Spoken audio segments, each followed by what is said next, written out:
What's up guys, 3D Mo here. We're going to do a quick tutorial on how to set up OctoPrint with your Raspberry Pi 3. Alright guys, before we get started you're going to need a few things. First off, you're going to need a Raspberry Pi. I happen to choose a Raspberry Pi 3. You're going to need a case. I printed one out from Thingiverse. I'll leave the link to the description below. And you're going to need a micro SD card with a micro SD card adapter. Okay, let's shoot over to the computer and let's get started. Alright guys, before we get started, there's a few things we're going to have to download. So we're going to need to download Putty so we can SSH into our Raspberry Pi once it's on the network. We're going to need a program called Notepad++ so we can edit some config files. We're going to need a program called 32 Imager so we can write the image to the SD card. Obviously we're going to need the image. We're going to get that from OctoPrint.org. So I already pre-downloaded all this stuff. So I advise you the first thing you want to do is create a folder. I created a folder here called Setup, and then I'll go walk you through the basics that you got to do. So let's go to Google here. So the first thing you want to download is Putty. It's a free software. You go to putty.org.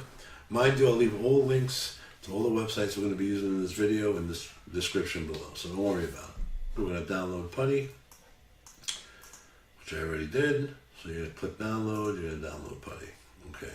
Next thing you're going to pick your operating system. I'm using the Windows installer. You're going to go to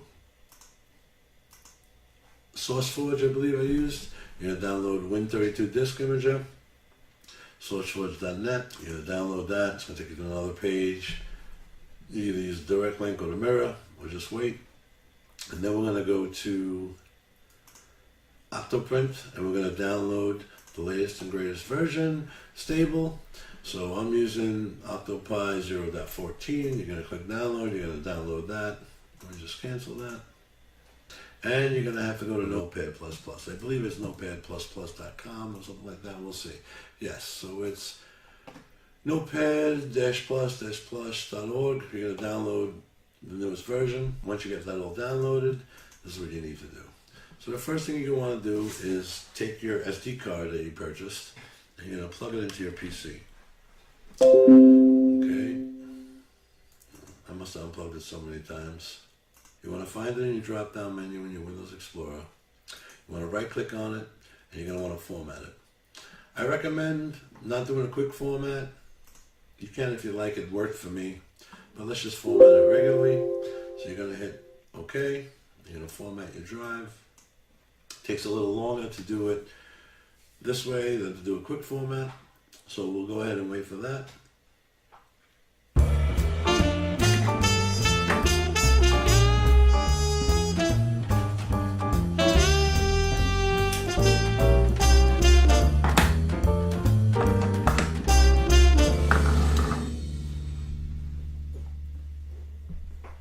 It's going to take an hour.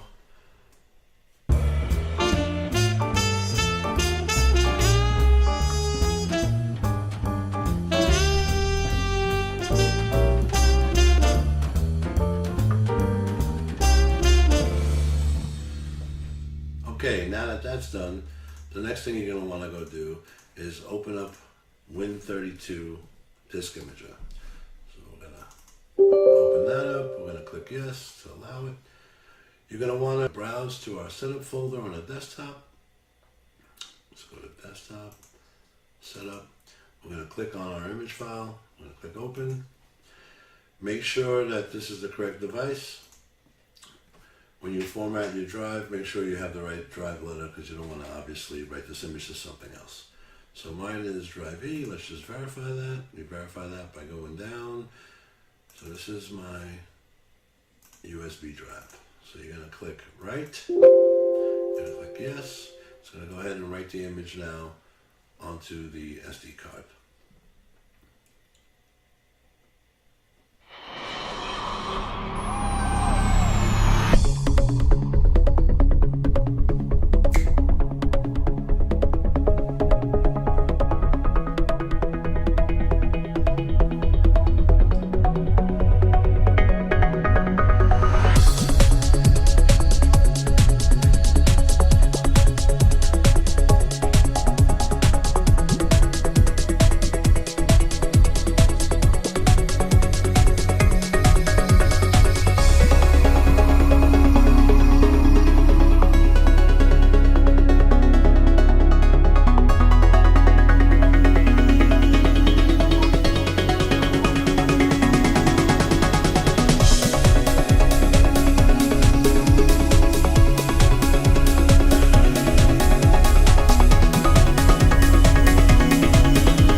going to create two partitions, so it's going to pop up.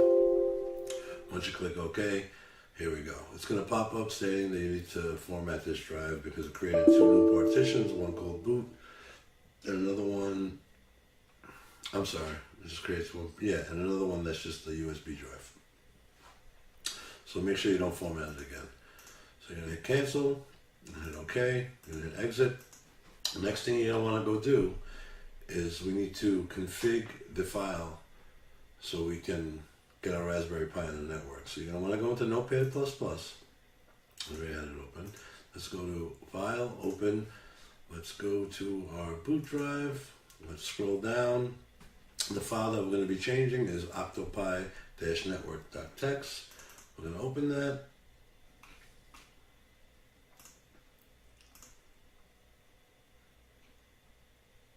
So you're going to want to scroll down to WPA, WPA2, depending on what you're using. Most people use this. You're going to uncomment these two, and you're going to put your SSID here, which is your Wi-Fi SSID, which is your Wi-Fi name. Mine would be, say, 3DMO if I was using Wi-Fi, and your password obviously would be, you know, password. You guys get the point. So password. Alright, so make sure you put your SSID and your password here. You would click save if you're using the Wi-Fi option. I'm not using the Wi-Fi option. Those of you who are not using the Wi-Fi option, you wouldn't change anything. You would, because if you notice down here, it says wired configuration with DHCP. Nothing to do. Octopi is already pre-configured that way. Just plug in your cable, wait for an IP address to be assigned, and stuff should work out of the box just fine. Now that's what I did, and it seemed to be working fine. So those of you who are going to use Wi-Fi, make sure you click save. I'm not going to save it. I'm just going to X out because I'm not changing it. And there's another file we need to configure. We need to configure our webcam if we're using a webcam. So we're going to open. We're going to scroll down to octopi.txt. We're going to open this up where it says camera USB options. Okay, those of you who are using a Raspberry Pi cam, you're fine. It works right out of the box. Those of you who are using a webcam, like most of us are, you're going to uncomment where it says camera USB options. You're going to put in your settings. I'm going to use 1280. I'm going to go with 1080p. That's what my camera is. And I'm going to go with 60 frames per second because I want it nice and clear. There you have it. So now we're setting up our USB camera. Mind you, these values may be different for each webcam, so please check your specs. And also you can go to GitHub and go to the Octopi GitHub page, and they'll give you a list of cameras that are compatible. Save that. We're going to X out of that, and we should be fine. Okay, so now what we're going to do is safely eject our SD card. So we're going to go and eject it. Once you eject it, we'll pull it out of our adapter. We'll plug it into our Raspberry Pi.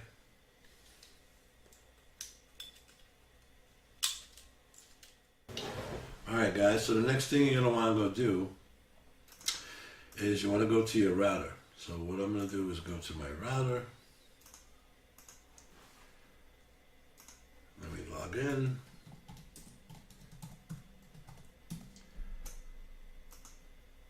Give it a second to boot up. Then I'm going to go, in my router, I would go to status. I'm going to go to LAN settings. Now there's a few ways you can look for your client. Now the way I did it originally, now it already is assigned with an IP address, so I see it all the time. But originally I couldn't find it because the host name didn't come up. So what I did was just get the MAC address from the Raspberry Pi 3 and just look for it on your router. Like for instance, my MAC address started with B827EB. So this was originally like this, it was empty. So basically what I did was look for my MAC address and I found it that way. So my router has assigned 192.168.1.71 to my Octopi, so I already know it's that. Okay, so now what we're going to do is SSH into our Raspberry Pi. So we're going to go into Putty, type in the IP address, 192.168. .1.71 and hit return. You might get a security breach error here. Just hit yes. Windows does that by default. Okay, so we're going to log in with our default login, which is Pi. Our default password is Raspberry. Now mind you, you're not going to see the password as you type it. It's a security thing. So you're going to hit return. Once you're in, I advise you to change your password. To do that, you do PASSWD. You put in your current password. You're going to enter your new password. You're going to re-enter your new password. And you're good to go. So now we want to expand the file system so we can use all the space on the SD card itself. So what you're going to want to do is type in sudo space rasp-config. You're going to hit return. So you're going to scroll down to advanced options. You're going to click expand your file system. So the root partition has been resized. The file system will be enlarged upon the next reboot. So you hit OK. It's going to ask you to reboot when you go to finish. Would you like to reboot now? Yes. Okay, so you're going to get disconnected from your Pi, which just happened. Your Pi is going to reboot, and hopefully, if all is well, it'll come up. So let's just wait a second here, and then we'll try to log in again through SSH, just to verify our password worked, and then we'll go in through the internet browser. So let's putty in again, 192.168.1.71. Okay, let's use our login. Let's try our new password. Okay, our password works, everything looks fine. I like to list the directories. Okay, OctoPrint is there, everything looks good. Alright, so now let's try to reach it through the internet browser. Are you sure you want to close the session? Yes. Okay, so let's type in 192.168.1.71. We should get a setup page. Okay, so here we go. So hello, thank you for installing OctoPrint. This wizard will lead you through the final steps to get your OctoPrint instance all set up and ready to go. We'll get you printed in no time. So we'll hit next. We want to set up an access control. So this is going to be a username for your GUI. So you don't want to go ahead and think when you change this, when you create this username and password, that you're going to be able to SSH with this username and password, because that's not correct. This is only for access control for the GUI itself, for the web browser, for the web app. So you don't want to like change this password and then try to go into with SSH with using this password, because it's going to deny you. You still have to use the Pi and the password you created when we SSH'd in. That's not going to change when you add users. So you're just basically making a admin username for yourself. So I'm going to go with 3D Mel. Let's make that my password.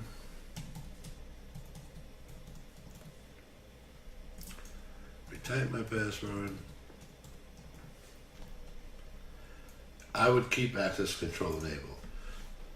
I'll save it. Excuse me. And next.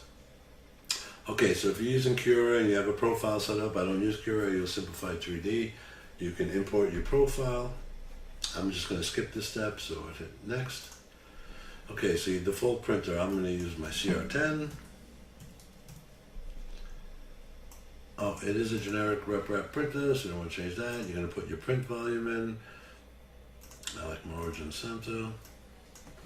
So I'm going to put 500 by 500 by 500. Next. Okay, so you're all done. You're finished. So you want to reload. It's going to save the settings, and there you go. So the first thing I go and check to see if my webcam is working. So I go to my control. There's my stream. It's my bedsheet behind me. that seems to be working fine. You got your G-code viewer, your terminal, your time lapse, and you would connect to your printer this way. My printer's not connected. You would just hit connect. Auto connect seems to work for me. I didn't have a problem. But if not, you can set your baud rate to 115200 and the correct serial port. Everything on auto worked for me first shot. You're able to control your printer. So that's basically it, guys. So this is how you set up OctoPrint on your Raspberry Pi 3. It's not the best tutorial, but it's a tutorial. So have a good one.